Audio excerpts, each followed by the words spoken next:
ኤኤል ስትመጣ እንደ ኦ አይነት ሳውንድ ይኖራታል። ስለዚህ ቦል አየሻ የኤዱኬሽን ሲስተሙ ልክ ያልነበረ አንድ የምታውቂው ነገር ኤ አፕል ብለው ቢ ምንድን ነው ያሉት? ቦል ዩሲ ቢቦል እያሉ እኛ ጭንቅላታችን ጋር ጥያቄ ይፈጠራል። how is it a ball? it is spelled B-A-L-L right? አያችሁ B-A-L-L ተጽፎ ቢቦል እያሉ ኤኤል ኦ እንደሆነ ግን አልተነገረም። እዚህ ጋር ነው መስመር ይሳታል። ኤ አንድ ላይ ሲመጡ እኛ አንደርስታንድ የምናደርገው ምን እንዲሆኑ ነው። ኤዩ ሲመጣ አ ጋር እንዲያያዝ አኡ አይነት ነገር አይደለም ዩ ሲሆን ግን እዚህ ላይ ኮምፕሊትሊ ከፎኒክሳቸው ራሱ ወጥተው ኦ አይነት ሳውንድ ይኖራቸዋል። እና እንደውም እዚህ ጋር ብራዘር ስንል መንት ስንል ኤል እናደርጋት እንችላለን። ዩ ያው 3 ሳውንድ ነው ያላት። sometimes አ ትሆናለች as an umbrella, ዩ as in university ትሆናለች and ኦ ደግሞ as in put ስለዚህ ካት ብሎ መጻፍ ሲፈልጉ ሲ ኤ ቲ ብለው ከመጻፍ ይልቅ ክ አ ት እያሉ ነው የሚጽፉት። አብዛኛዎቻችን የእንግሊዝኛ ቃላቶች ለመጻፍና ለማንበብ ያስቸገረን ያለው አንዱና ዋነኛው ምክንያት ምንድነው? እዚህ ጋራ የያዛችሁት የፊደል ገበታ አለ። ይሄ ሀሁ ተብሎ የተሰጠን ወይም ሀሁ በእንግሊዝኛ ተብሎ የተሰጠን ብዙ ጊዜ እሱን ስለሸመደድን እንግሊዝኛ ቃላቶችን ለመጻፍ ስንሞክር ልክ የማይመጣልን ልክ የሆነ መሰረት ስለሌለን ነው። አዲስ የፊደል ገበታ ያስፈልጋቸዋል ብለን ስለምናምን ድሮ ትምህርት ቤት ላይ ስናስተምር የምንጠቀመው ሜተድ ሼር ልናደርጋችሁ የመጣ ነው። if you guys are trying to improve your reading and writing skill, you guys need to undergo 7 steps. እነዚህ 7 steps ምንድን ናቸው? how do you use them and what is their benefit and using those steps ምን ልታገኙ ትችላላችሁ የሚለውን ነገር ነው የምናየው። sadly please tell them what we're going to teach them today. Right, so today we are going to see about the methods that we should follow when we want to write something or read something in English. አዲስ የፊደል ገበታ ያስፈልጋል ተብሏል። እውነት ነው። ይሄኛው ደግሞ አዲስ የፊደል ገበታ ምናልባት በደንብ አፕላይ ለመደረግ ከ2 እስከ 3 ወር ጊዜ ያስፈልገዋል። ስለዚህ በደንብ ይከታተሉናል ዛሬ ብለን ተስፋ እናደርጋለን። ከ2 እስከ 3 ወር ባለው ጊዜ ውስጥ የጽሁፍና የማንበብ ስኪላቸው በደንብ ይዳብራል ብለን ተስፋ እናደርጋለን። So if you guys want to know how to write and read English, then this is like the most important topic of the day for you. ስለዚህ ጊዜያችሁን ስጡን እንጂ ከዛ በኋላ ኢምፕሩቭ ማድረግ ትችላላችሁ ማለት ነው። ምን ጥያቄ የለም። So as our friend over here said, ምንድነው የተባባልነው? The course or the package lasts for 2 or 3 months አይደለ? 2 እስከ 3 ወር ባለው ጊዜ ነው ኮርሱ ላስት የሚያደርገው። ኮርሱ ምን ያጠቃልላል የሚለው ነው ሜይንሊ የምናስተምራችሁ ማለት ነው። let's get going, right? Yeah.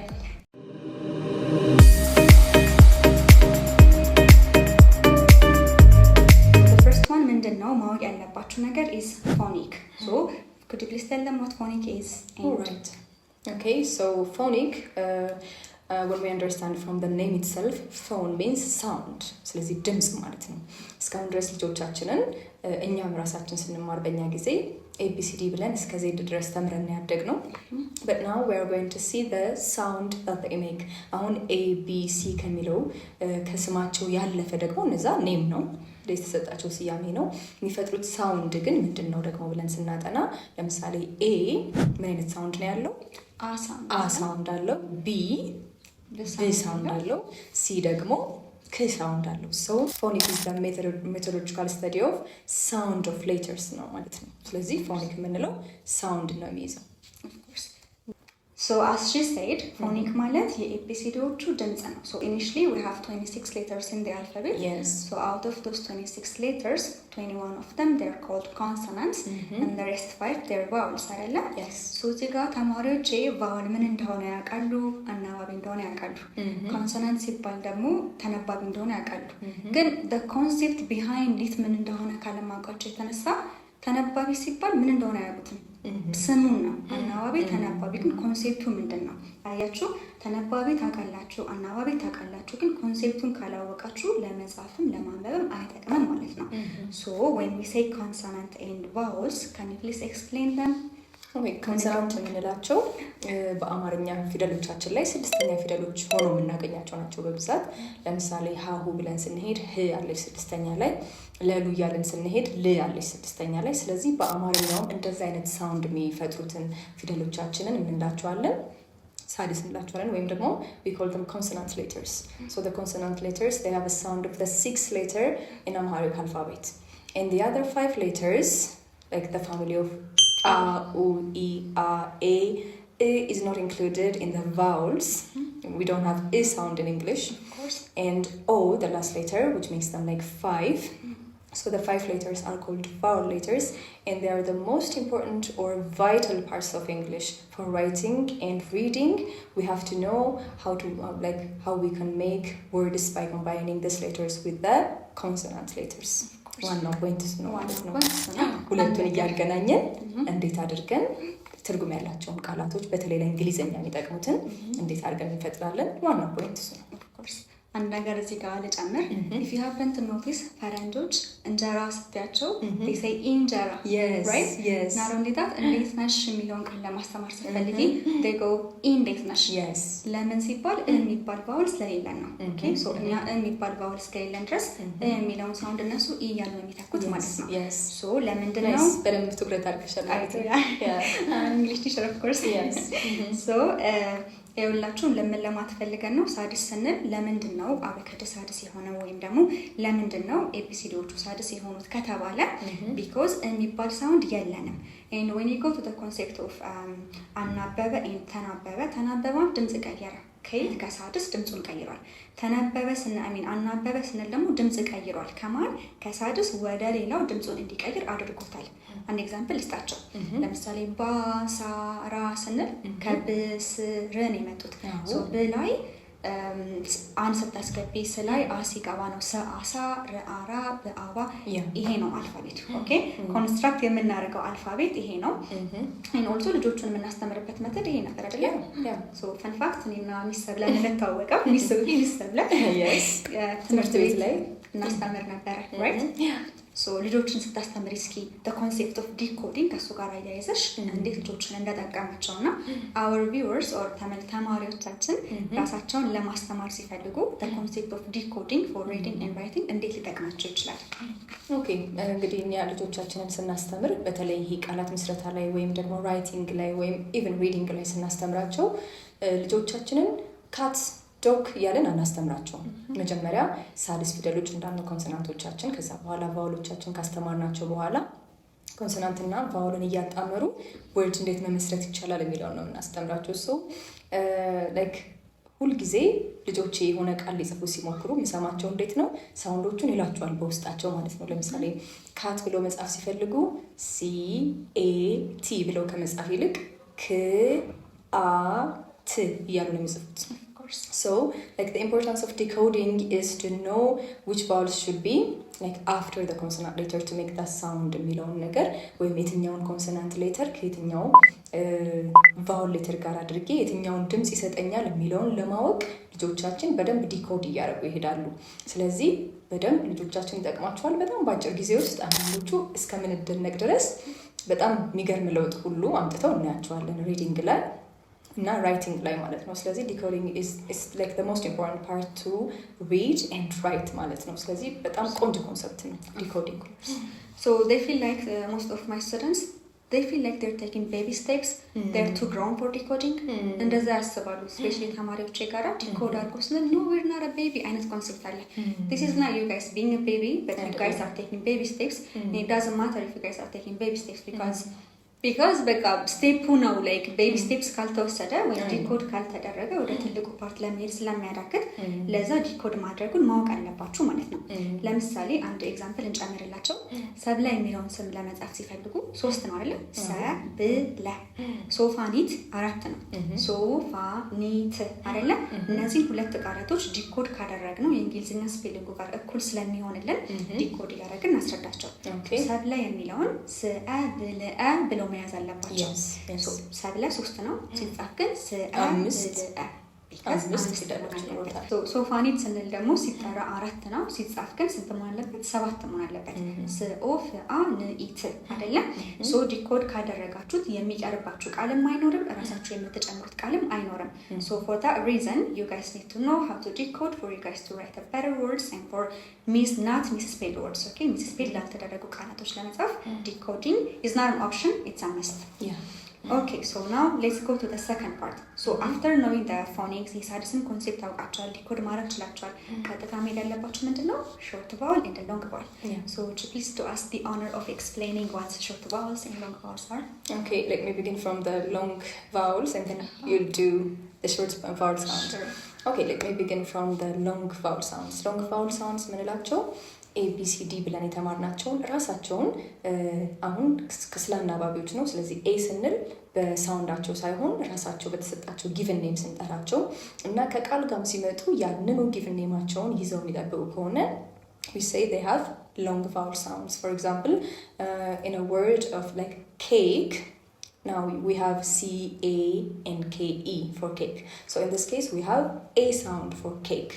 So now it has the long sound ብለን መጥራት እንችላለን። የራሱን ሳውንድ ሳይቀየር ሲቀር ወይም ጊቭን ኔሙን ሳይቀየር ሲቀር ሳውንዱን ሳንጠቀም ስንቀር ማለት ነው። for example E ላይ ደግሞ ስንመጣ delete ስንል ከዲ በኋላ E ነው የምናገኘው። የኢ ሳውንድ A ነው የሚሆነው በሳውንድ ወይም ደግሞ በፎኒክስ ስንሄድ፣ ነገር ግን እዚህ ጋር የራሱን ሳውንድ ይዞ ነው የሚቀጥለው። ከዛ ደግሞ አይ ላይ ደግሞ ስንመጣ አይም የራሷን ሳውንድ ይዛ ነው የምትቀጥለው። that's why we call it long sound. I for example blind ስንል time ስንል mine ስንል እነዚህ ላይ አይን እንደ አይን የምናነባት እንጂ ሌላ ፎኒኳን አንጠቀምም ማለት ነው።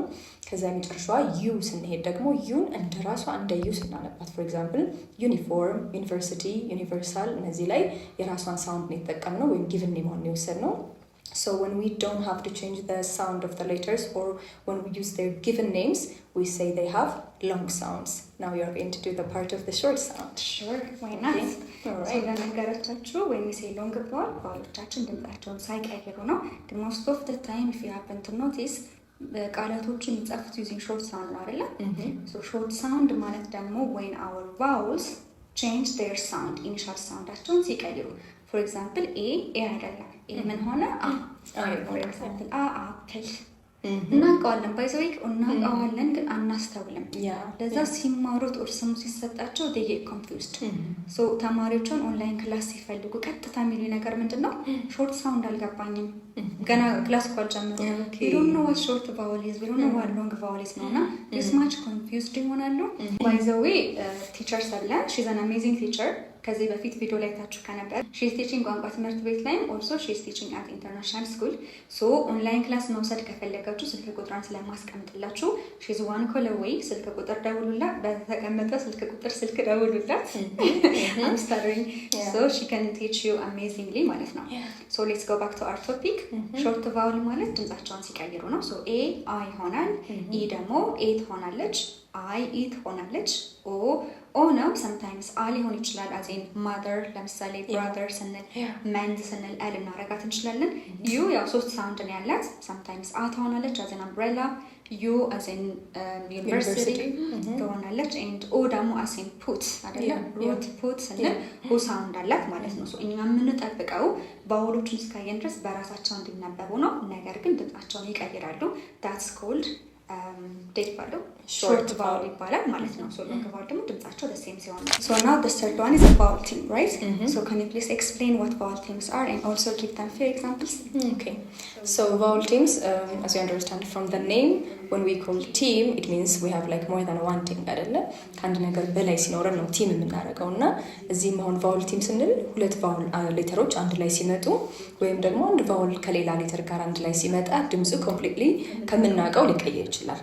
ለምሳሌ በጣም እዚህ ላይ ኮመን ከምናውቃቸው ውስጥ AU እና AW አንድ ላይ ሲመጡ እኛ አንደርስታንድ የምናደርገው ምን እንዲሆኑ ነው። AU ሲመጣ ጋር እንዲያያዝ AU አይነት ነገር አይደለም U ሲሆን ግን እዚህ ላይ ኮምፕሊትሊ ከፎኒክሳቸው ራሱ ወጥተው ኦ አይነት ሳውንድ ይኖራቸዋል እና እንደውም እዚህ ጋር ቅድም አንድ ኤክስፒሪየንስ እየነገርሽ ነበር አይደለ? ሶ እዚህ ጋር በጣም የምናገኘው የመጀመሪያው the month አንዱ የወር ስም ለምሳሌ ኦገስት ስንል ዳውን ስም ምንድነው ሳውንዱ አመጣው ነው ኦ አይደለ? ሌተራችን ብሎ ነው የሚጀምረው AU ምንድን ነበር እንደው ያልሽኝ የነበረው እዚህ ላይ I remember third grade or second grade እያለው ኦገስት ተብሎ ያን ያስለውሮች ምን ማለት so ኦገስት ተብሎ ተጽፎ ኦገስት ብሎ አስነበቡና it was bugging my head like for longer period of time እንዴት ኦ ሆነ እና እኔ ኦገስት ላይ ነበር ማለት እና ሁላችንም ጋር ያጋጥማል ያጋጥማል። እኛም ያው መጀመሪያ ላይ እንደዚህ ከእንደዚህ አይነት ነገሮች ጋር ስንገናኝ ከእንደዚህ አይነት ሌተሮች ጋር የምናስበው ፎኒክ ከተማርን በተለይ አኡ አይነት ነገር፣ ስለዚህ አውገስት አይነት ነገር ሊሆን ይችላል ብለን እንጠብቃለን። ግን ኤዩ እና ኤደብሊው አንድ ላይ ሲመጡ ኦ አይነት ሳውንድ ይኖራቸዋል ማለት ነው። ኦገስት አንድ ኤግዛምፕላችን ነው። ሶ ስንል ኤደብሊው አላት፣ ግን ሶ ኦ አይነት ሳውንድ ነው እንጂ ሳው ብለን አናነብም። ሌላ ደግሞ አሁንም ቫውል ቲም ላይ የሚመጡት አሁን እስካሁን ያየነው ኤደብሊው እና ኤዩ ነው። በቀጣይነት ደግሞ ኦደብሊው እና ኦ ዩ አንድ ላይ ሲመጡ ደግሞ እዚህ ጋር ደግሞ ሳውንዳቸው እንዴት ነበር የሚሆነው? ኦ ሳውንድ ነው የምንጠብቀው፣ ነገር ግን ሳውንድ አለ እና ው ሳውንድ ላይክ አው ሳውንድ አለው። ስለዚህ ለምሳሌ ግራውንድ ስንል ኦ እና ዩ አንድ ላይ ያሉ፣ ስለዚህ ግሮ ኡንድ አይነት ነገር ሳይሆን የሚመጣው ግራውንድ ሆኖ ነው የሚመጣው። ሌላ ደግሞ ብራውን ስንል ኦ እና ደብሊው አንድ ላይ ይመጣሉ፣ ነገር ግን ሳውንዳቸው እንደ አው ነው የሚሆነው፣ ብራውን እንላለን ማለት ነው። ኦቲዝም ስንል ኦቲስቲክ ስንል ኤዩ ነው አንድ ላይ ያለው። አውቲዝም ወይም አውቲስቲክ ሳይሆን አውቲዝም ኦቲስቲክ ነው የሚሆነው ማለት ነው። ስለዚህ ኦ አይነት ሳውንድ ነው የሚኖራቸው። ሌላ ኤኤል መጥቶ ብዙ ጊዜ ትምህርት ቤት ላይ አሁን በተለይ ገና ወርድ ኮንስትራክሽን ስንማር ቦል አትቀርም መቼም አይደለም። ስለዚህ ባል ብለን ያነበብን ብዙ ሰዎች ሊኖሩ እንችላለን፣ እኔንም ጨምሬ መጀመሪያ ላይ ኤ መቼም መጣ ኦ አይነት ሳውንድ አንጠብቅም፣ ግን እዚህ ጋር ኤኤል ስትመጣ እንደ ኦ አይነት ሳውንድ ይኖራታል። ስለዚህ ቦል እዚህ ጋር ግን ሶሪ ኢንተራክት ላድርግሽ። አየሻ የኤዱኬሽን ሲስተሙ ልክ ያልነበረ አንድ የምታውቂው ነገር ኤ አፕል ብለው ቢ ምንድን ያሉ ቦል ዩ ሲ ቢ ቦል እያሉ እኛ ጭንቅላታችን ጋር ጥያቄ ይፈጠራል። ሃው ኢዝ ረ ቦል ኢት ኢዝ ስፔልድ ቢ ኤ ኤል ኤ ራይት። አያችሁ ቢ ኤ ኤል ኤል ተጽፎ ቢ ቦል እያሉ ኤ ኤል ኦ እንደሆነ ግን አልተነገረም። እዚህ ጋር ነው መስመር ይሳት ነው። ሶ እዚህ ጋር ራሳችሁን ቢት አፕ አታርጉ፣ ራሳችሁን ብሌም አታርጉ። የመጣንበት መንገድ ልክ ስላልሆነ ነው እንጂ በጣም ኢዚ ኮንሴፕት ማለት ነው። በጣም ሶሪ ኢንተራክሽን። ስለዚህ ያው እንግዲህ በፊት የነበሩትን ነገሮች እኛም ደግሞ አሁን የተወሰነ ጋይድ ለመደራረግ ነው ያለ ነው። ስለዚህ ከዚህ በኋላ ኤኤል አንድ ላይ ሲመጡ ኤ የኦም ሳውንድ ትወስዳለች ማለት ነው። ቫውል ቲም እንላቸዋለን። እነዚህን ወደ ቀጣዩ መሄድ እንችላለን። ያው እንደ መግቢያ እንደ ገለጻ ነገር እያደረግላቸው ስላለን ሌላ በሰፊው ትምህርት የሚፈልጉ ግን they can call us, we can teach them on online classes or in person classes እንደምቻቸው ማለት ነው። of course ስለዚህ ጋር ሪቫይስ እናደርግላችሁ። ቀጥሎ ማወቅ ያለባችሁ ነገር ምንድነው? ቫውል ቲም ነው። first you guys take the phonics and then short vowel እና long vowel መለየት አለባችሁ። and then ቀጥሎ ማወቅ ያለባችሁ ነገር is vowel teams ማለት ነው። as our friend over here she explained to us about what vowel teams are አይደለ? so vowel teams are when two vowels combine together to make a different sound. not only that vowel እና consonant ሊሆን ይችላል። ለምሳሌ ቡክ ቀላል ነች አይደለ? ሶ ኦ ኦ ሊሆን ይችላል። ተጠብቀው ሳውንድ ሌላ ነው፣ የሚመጣው ሳውንድ ሌላ ነው። ደብል ኢ ሲመጣ ኢ ሳውንድ ሊሆን ይችላል።